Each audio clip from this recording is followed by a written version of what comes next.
speaker now is Justice Johann Kriegler. Yes, he is addressing those present on building judicial resilience and stable jurisprudence on presidential election disputes. Remember, of course, he's a retired judge of the Constitutional Court of South Africa and former chairman of the Independence Review Commission. Let's listen in. Reduced your elections to excuses to get to court. The litany of cases still outstanding, and the petitions that are still there have been contained in the Chief Justice's message. I will not repeat them. But what we have done now is we have politicized, judicialized an electoral process, a political process. We have injected legalism and legal rules into politics. We have pushed aside political debate and political horse trading and political give and take and political dialogue, and if I may say so, political colloquium. And we have substituted for that litigation. Not legal debate, not legal assistance in the political colloquium, but legal assistance not to participate in that political colloquium. We have made the law an aid to those who wish to disrupt, frustrate, delay the political process. And I suggest to you that in doing so, you are not doing anybody any favors. By putting pressure by government, by opposition, by the electorate, by the media, by the staff, by the colleagues, the observers, the academics, the electoral management body in Kenya has enough of a job. It doesn't need lawyers on its back as well. At the same time, and much more serious for us here, the law, its processes, do not belong in the smoke-filled rooms of politicians. We do not belong where they do their job in their way. I know of what I speak. I have had my foot in both camps for many years now. The law is an ultimate resort in politics, not the immediate tool to which you reach if you have a dispute. I speak with some hesitation because it is impertinent for a visitor to express opinions, but at the same time, this is my second home, and I came here not to exchange platitudes with you, but to speak frankly. It is unthinkable that you could have chairs of parliamentary committees refusing to accept the commands of the party whip and going to court to have a party discipline lifted from them. That's frustrating the very purpose of the legislature. It is a breach of the separation of powers. It is encouraging politicians not to do their job as they should be doing it. To think that you can have the governor of a county having a motion of no confidence in him by his assembly adjudicated in a court of law, when the people who put him there, the legislature with which he as the executive has to work, that he could resort to the judiciary not to resolve the dispute, but to block the dispute, is unthinkable in a modern democracy. And it is the law that lends itself to that, and it's the lawyers that lend themselves to that. I suggest to you Therefore, if you ask me what you must do to build judicial resilience and what you must do to promote stable jurisprudence on presidential electoral disputes, which is my mandate today,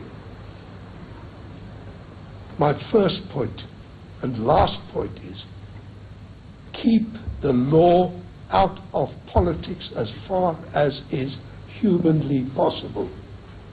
As far as is consistent with your conscience, advise your clients seek a political solution to political problems. Let me go back to IREC. We said, as tactfully as we could, but I think fairly clearly, the problem with the 2007 elections did not lie with Sam Kivuitu and his team. The problem did not lie with the Kibaki team or the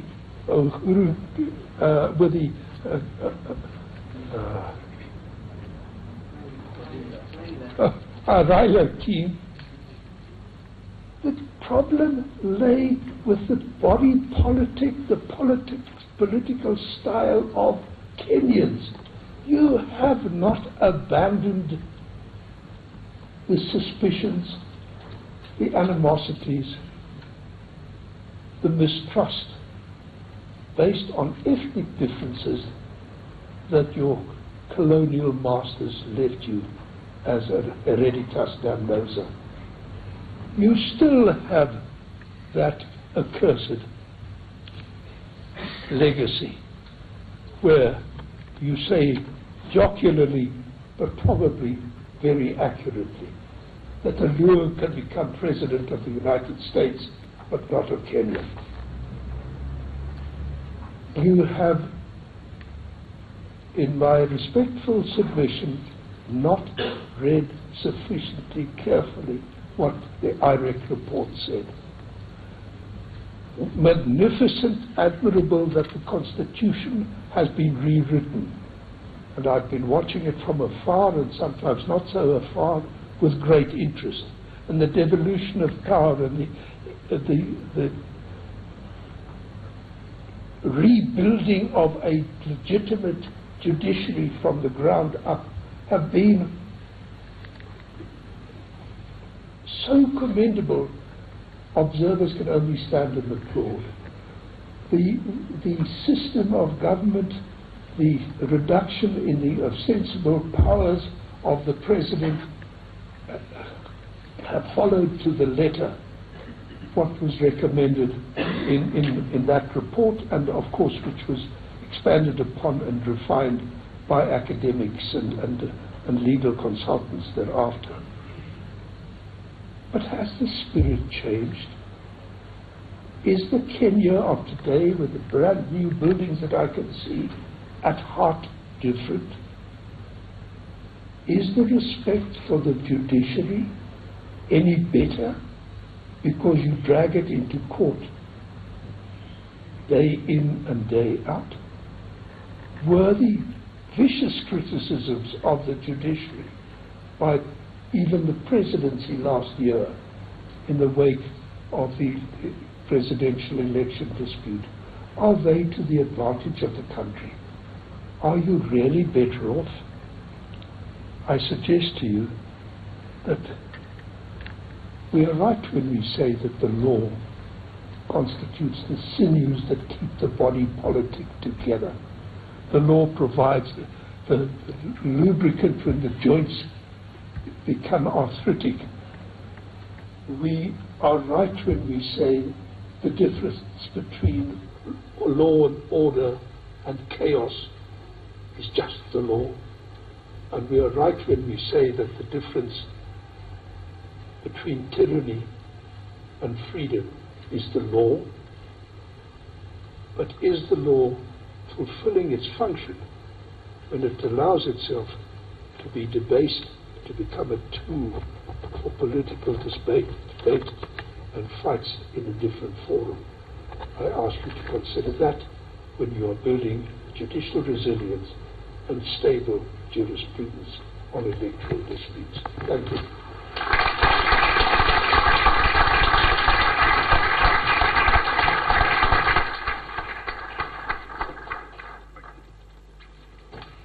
Thank you so much.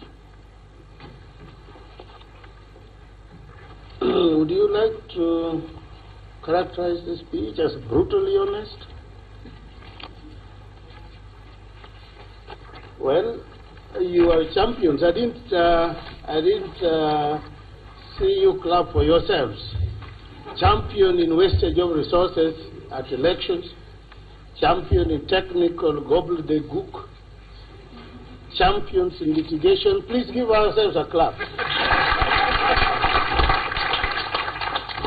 Thank you so much, Judge. I think that is a textbook speech. Justice Kriegler there, the keynote speaker at the LSK Colloquium on the 2017 presidential election.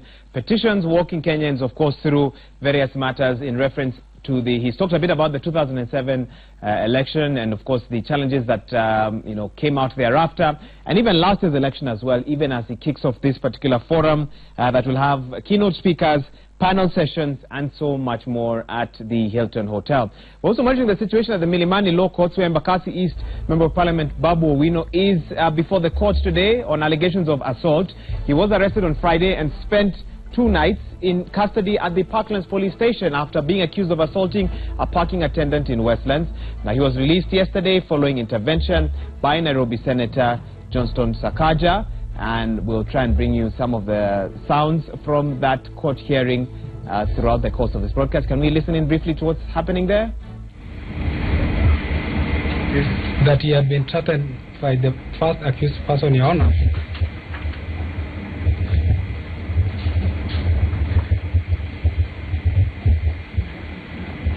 And if I may quote the words he used in Kiswahili, Your Honor, he said that, tusikutane na wewe. Sorry, that's what I said.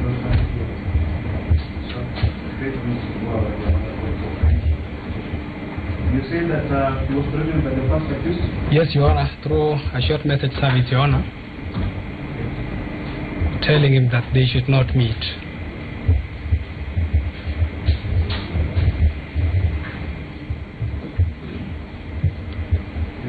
Your Honor, the two matters were officially booked at the police station,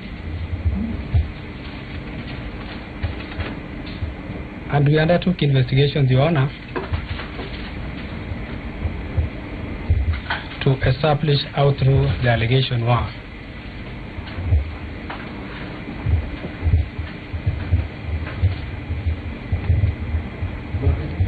Considering the 2 issues, Your Honor,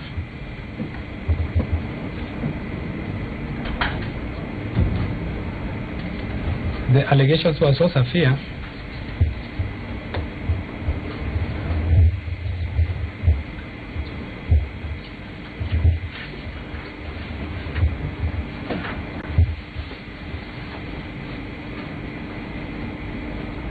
and the accused person had to be detained, Your Honor, not in bad faith,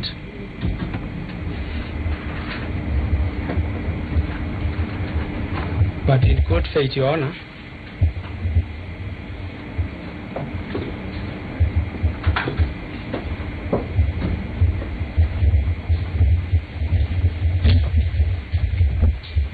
Considering the gravity of the 2 issues, Your Honor.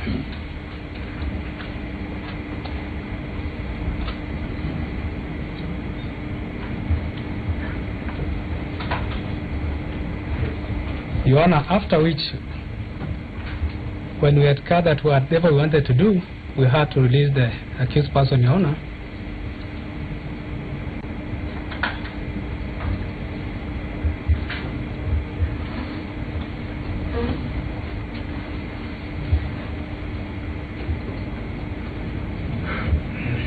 On brief point, after the 2 assuring me, Your Honor, that they are going to execute personal peace, Your Honor,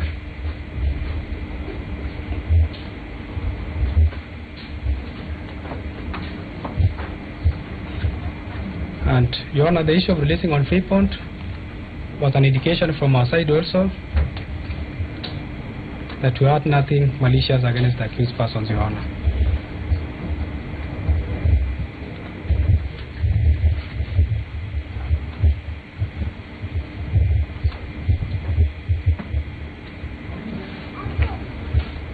That's all I do wish to state before the Honorable Court, Your Honor.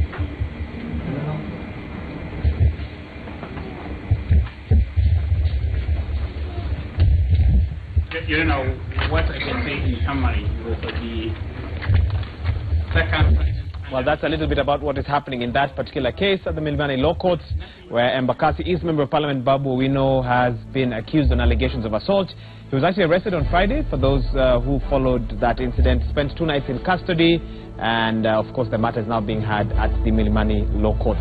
Time now for a quick break. You're watching Citizen Extra. We will be right back to talk about President Donald Trump, 1 year in office. What does that mean for the world? What does that mean for Kenya? We'll be talking a bit about that and so much more. We'll also be giving you other international updates. You're watching Citizen Extra. We'll be right back.